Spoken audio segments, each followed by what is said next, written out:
good morning, good afternoon, good evening. You're listening to the Thai Expat Daily Show. I'm your host Kieran Mack and thanks for tuning in. Don't forget to like this video if you're watching us on YouTube and please do subscribe. We're also available on Apple Podcasts, Spotify, Amazon Music and a host of other podcast players. Now that that's all done, let's jump into today's show.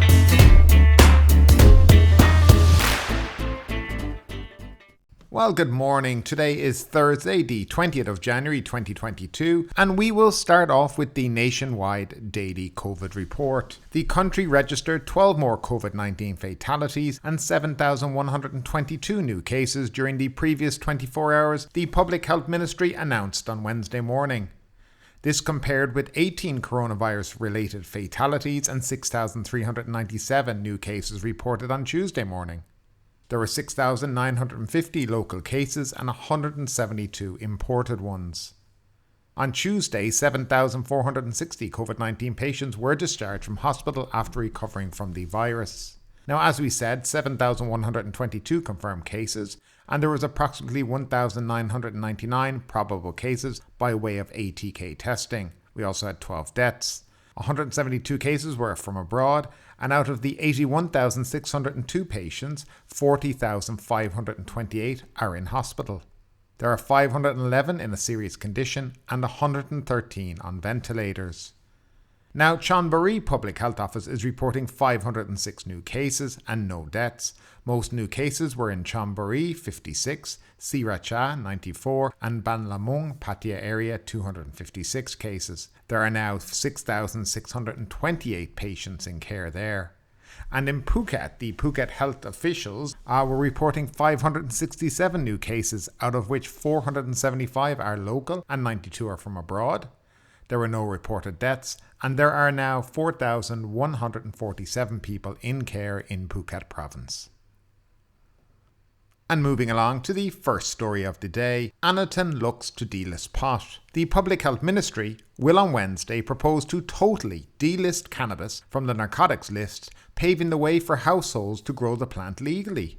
Public Health Minister Anutin Charnvirakul said the ministry is taking another crucial step in decriminalizing the plant now that a subcommittee on narcotic substances has revised a narcotics list on which cannabis is no longer appearing as a Category 5 narcotic substance. The draft will be reviewed on Wednesday by the ministry's Narcotic Drugs Control Committee, chaired by the Public Health Permanent Secretary. When approved, it will be forwarded to the Narcotics Control Board, chaired by Deputy Prime Minister Wasuna Kremnakam, for further approval. The revised narcotic list will take effect after he endorses it. Mr. Anutin said the Public Health Ministry has done its part and the revised list is in accordance with the new Narcotics Code which took effect in December last year. It is the Ministry's attempt to streamline and facilitate the process for growers who will be required to notify authorities rather than seeking approval for every cannabis plant they plan to grow for household use, he said. However, he said growers are still required to seek permission if they make cannabis products or make cannabis extracts, which must have less than 0.2% of THC by weight. The cannabis must also be locally grown. What we are doing is to allow people to make the most use of cannabis, especially patients who rely on cannabis-based treatments, he said. Legalizing cannabis to allow households to grow up to 6 plants was a key campaign pledge of the Bumjai Thai Party during the 2019 general election. The party has been criticised for failing to live up to its promises despite overseeing the Public Health Ministry for 3 years. The Deputy Secretary General of the Food and Drugs Administration revealed on Monday that a committee headed by the FDA Secretary General, Paisal Dankum, agreed to remove all components of the cannabis plant from the Category 5 narcotics list and keep only cannabis extracts on the list. According to Dr. Wittit, the panel decided that only cannabis and hemp extracts would be classified as Category 5 narcotic substances with 2 exemptions. Dr. Wittit said the exceptions applied to extracts from all components of the cannabis and hemp grown in local licensed farms, which comprise less than 0.2 THC by weight, and extracts from locally produced cannabis and hemp seeds. The exceptions are intended to prevent an influx of imported cannabis and hemp extracts and protect domestic producers who are granted licenses to grow the plant, he said. Cannabis extracts with less than 0.2 THC by weight are not narcotics, but the plants must be grown on local farms that are granted licenses, he stressed. And next up, government to lower COVID alert, ease curbs as infections slow. The government will lower the COVID-19 alert level and is considering easing more restrictions to boost the economy, the Health Ministry said on Tuesday in response to a slower infection rate. Among measures being considered are establishing more sandbox areas for tourists who can skip quarantine if they stay in specified areas for 7 days and undergo 2 COVID-19 tests. Public Health Minister Anutin Charnvirakul told reporters new sandbox areas could include Chiang Mai, Chonburi, Kon Ken and Samut Prakan provinces. The scheme, a calibrated move to rebuild the decimated tourism sector, currently operates in Phuket, Phang, Krabi and Koh Samui. Mr. Anutin added that the Test and Go scheme that allows free movement to tourists who pass one COVID test on arrival could be revived as soon as February. He said that since the number of coronavirus-related deaths and severe illness was in decline and the outbreak should soon be under control, the COVID-19 alert level will be lowered to 3 from 4 on the government's 5-level system. He added that the Public Health Ministry will on Thursday propose adjustments to the colour-coded control zones to the Centre for COVID-19 Situation Administration, or the CCSA. Adjustments in the capital would be decided by the Bangkok Metropolitan Administration. However, he said nightclubs, pubs and bars will remain closed for now. The country has recorded 2.3 million cases of COVID-19 and almost 22,000 deaths since the beginning of the pandemic back in April 2020. Nearly 2/3 of residents are vaccinated and 13.5% have received boosters. So this is just talking about basically reducing the COVID alert level. And with that comes obviously less restrictions. Now he's discussing bringing in more sandbox models, but he's also talking about bringing back the test and go.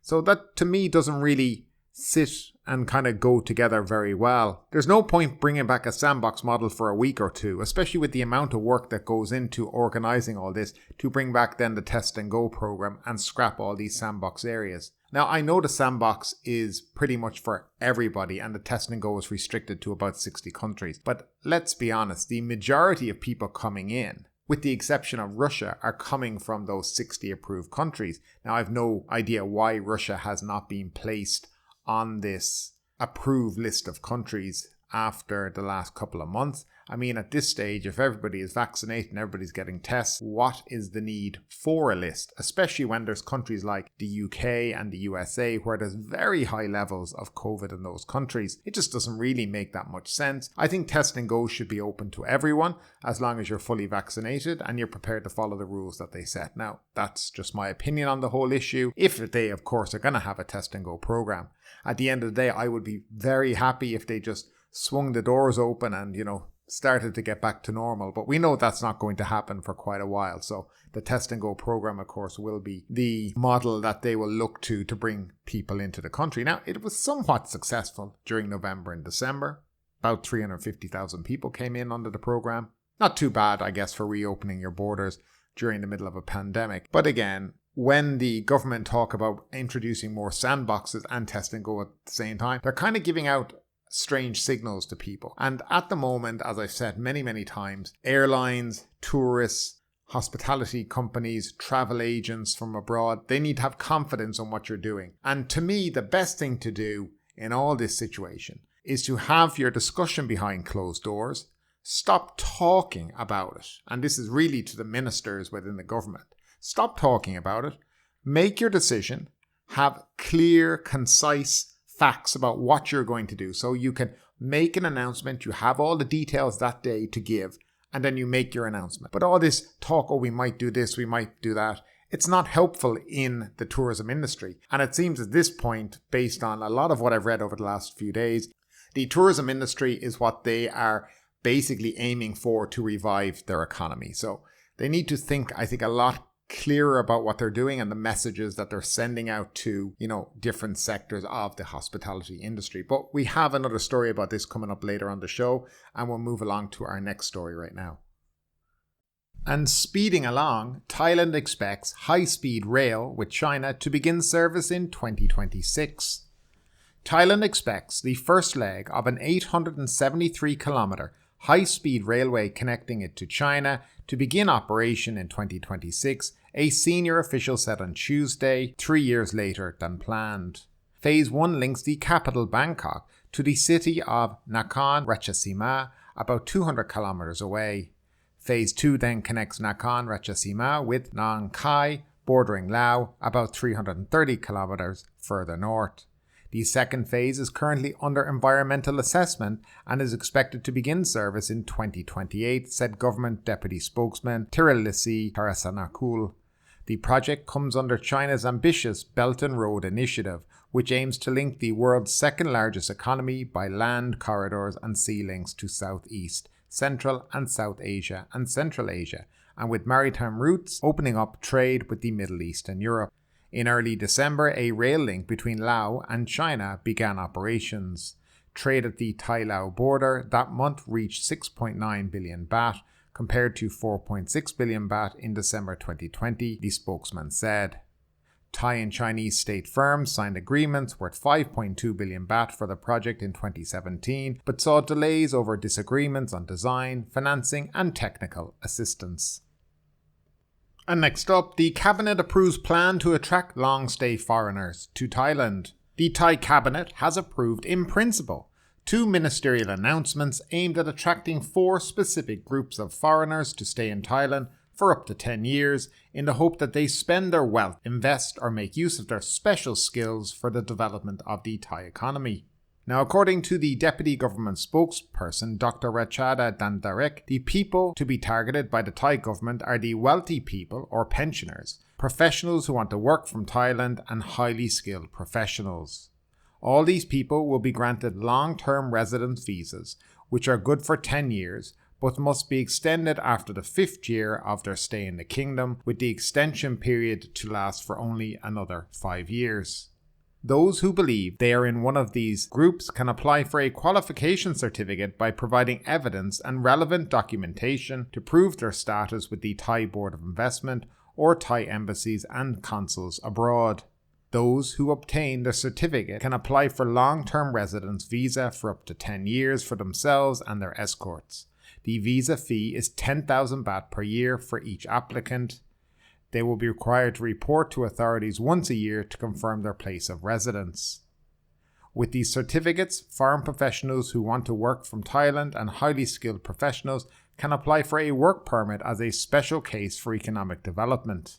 The work permit for a foreigner under an employment contract will last as long as the duration of the employment contract, but not exceeding 5 years. The permit can be extended in line with the contractual period, but not more than 5 years. The work permit expires at the time of the expiration of the residence visa.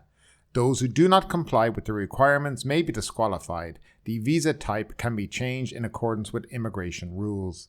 Now, this is the much touted visas to attract the wealthy people to Thailand, because remember, Thailand are only looking for wealthy foreigners to come here because they believe that there is a queue, a lineup of wealthy foreigners around the world who want to come here and spend their money and invest in Thailand and work from here and just spend all their money here. And unfortunately, I don't believe that really is the case.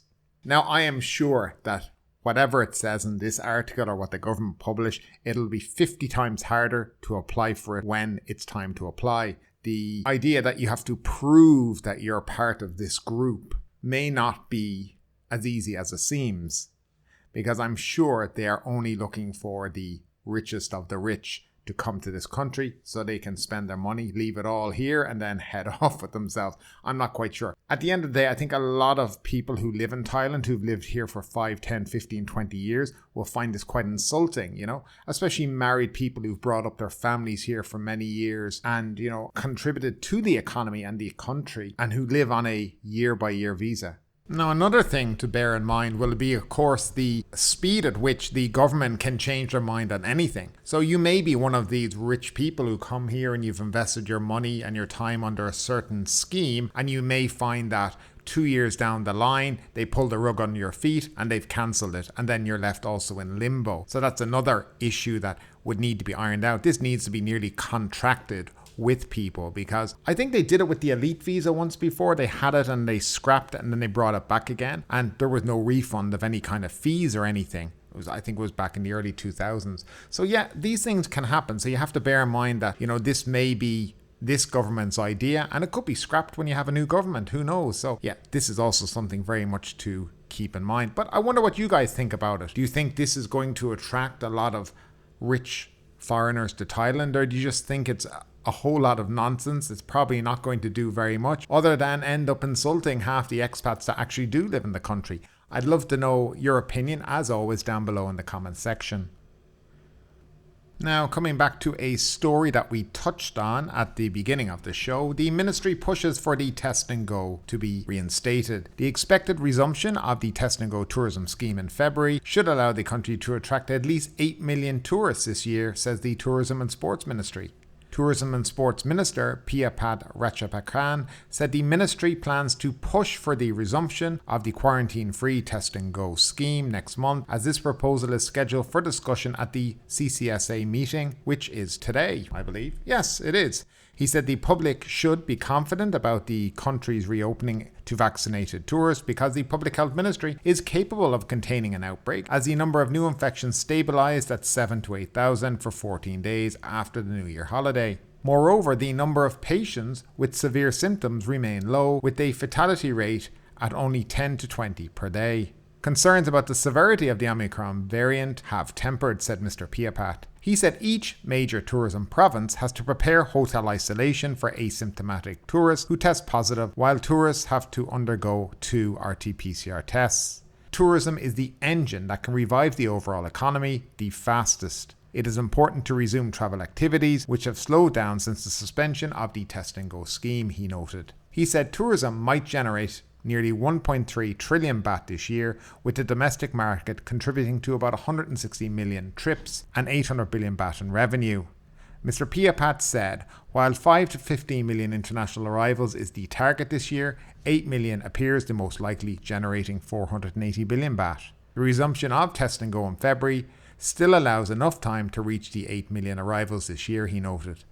Mr. EP151 said there are potential markets that can support the tourism industry via 4 different growth scenarios. The country will receive 5 million tourists if visitors arrive from the UK, Europe, Japan and South Korea, he said. The figure can grow up to 7 million if tourists from India and Russia can visit Thailand, or 9 million if Chinese arrivals are allowed. Arrivals could reach 15 million with full resumption of cross-border tourism with neighbouring countries. China, Thailand's biggest source market, has to open its borders at some point for inbound tourists to support economic growth, he said. So these figures are all based on just fairyland here. I mean, it's just if they can come, if they can come, if they can come. Well, China probably won't be coming this year. I think we pretty much can write off China for another year. As we see, whenever there is any form of outbreak in that country, it is lockdown cities, 15 million people, every one of them tested within 2 days, and that's how they do it. They're not allowing people in and they're not allowing people really out. So I think Thailand need to get over the whole China thing that they've got going on. The Chinese are out. Japan also, I don't know whether the Tourism and Sports Ministry actually researched what he talks about, but for example, Japan right now have reintroduced more curbs. So people arriving in Japan at the moment have to do, I think it is 10 to 14 days quarantine, and they're only allowing people with like resident cards to come. So as a tourist, you can't go there. And at the end of the day, no Japanese tourist is coming to Thailand for 2 weeks to have to quarantine when they go back home for 2 weeks. South Korea also is another country that has very, very tight curbs entering the country. So the real hope right now is the likes of Russia, Europe, USA and probably India. And even the direct flights from India aren't there at the moment. The Test and Go program, yes, as we've discussed ad nauseum, is a half decent program during a pandemic, but I would get away from trying to predict numbers because it's literally impossible during a pandemic. Open up, get what you can get and be happy with that. Now, my only hope for this test and go program, if it's restarted, of course, in February, is that we don't see 2 RT-PCR tests coming back in. To me, that would be just basically like keeping the sandbox models. And really, we have seen from the test and go when they had the 2 RT-PCR tests after December 22nd, that getting people to have the second one has proven to be quite difficult because people under test and go have that freedom to wander around Thailand, and a lot of hospitals don't know that they're meant to be giving them. Hotels can't keep track of all these people, where they've come from, when they're meant to be getting their next test, and all that kind of stuff. So I think we need to go back to what we had starting November. I think it was successful for now. When we see Omicron die out, I think we can maybe possibly reopen the borders, but they need to start getting themselves together. And of course, I know you guys, a lot of you guys out there would be hoping that at least a test and go program would be reintroduced so you can start to come back to Thailand or whatever. So let's fingers crossed after the meeting today that we will have very, very, very positive news. And speaking of China, Bangkok City Hall cancels Chinese New Year celebrations amid Omicron spread. Chinese New Year celebrations in Bangkok will be cancelled again this year to prevent the further spread of COVID-19, particularly the Omicron variant. The Bangkok Metropolitan Administration decided to cancel Chinese New Year celebrations for another year. However, decorations and street lighting at Chinatown will still be on display, especially along Yaowarat Road and the Odeon Circle. The BMA also noted that Chinese New Year rituals and traditions can still proceed with COVID-19 preventative measures in place. Chinese New Year falls on February 1st this year. Normally, Bangkok's Chinatown would hold public celebrations for the occasion, such as dragon dances, traditional performances, as well as food markets. And finally, the Phuket News Daily Report. Phuket Tollway receives final approval. The Cabinet approved 14.6 billion baht on Tuesday to build the long-delayed 3.98 kilometre Katu Patong Expressway with investment via public-private partnership. Government spokesman Thanakorn Wangbongkanchana said the Katu Patong Expressway aims to ease traffic jams and support Phuket's smart city development. Of the total, 5.79 billion baht is slated for land expropriation costs, while a construction contract is expected through a PPP deal. He said the Expressway Authority of Thailand is required to call a bid for potential private partners between May and June this year, with the winning bidder expected to start construction in 2023 and open the road in July 2027. The road is expected to have 2 lanes for cars and another 2 for motorcycles in each direction, and includes a 1.85 kilometre tunnel. The road runs from Katu municipality to the beach in the same district. Phuket woman scammed out of 500,000 baht by gang posing as police bank officials. A Phuket woman has filed a complaint with police after being scammed of her life savings by what she claimed was a gang posing as police officers and bank officials. And finally, man welcomed to Phuket with gunshot threats.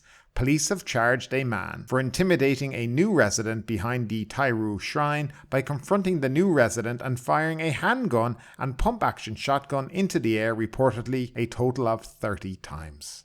Welcome to Phuket.